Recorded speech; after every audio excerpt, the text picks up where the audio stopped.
Strategy might lack an edge. Kailangan pa siyang i-adjust, i-tweak, i-optimize. Even dyan talaga ako na-stop. May main stages na talagang pagdadaanan ng mga student. Kapag ganun pa rin yung ganun pa rin yung emotions mo, tinatamaan ka pa rin talaga sa mga losses, then definitely you're still a beginner.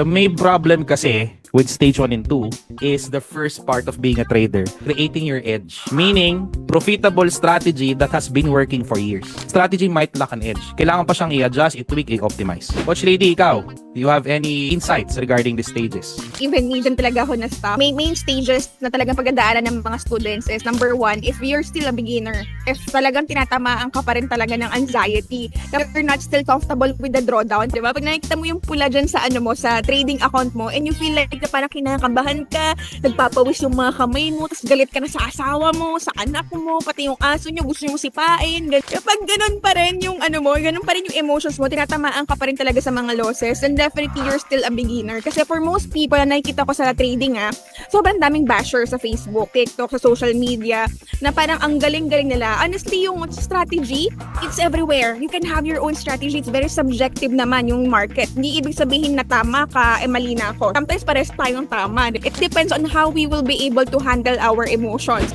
Ako naniniwala ako, kapag natanggal mo na yung emotions na yan, then you can focus in your trading strategies. Kasi kapag ma-emotion ka pa rin, then diyan ka nagkakamali Kasi hindi na analysis mo ang nagiging nagpapairal dyan. Ang pinapairal mo na dyan is yung yung emotions mo. Kaya yung nagiging trading decisions mo, mali-mali.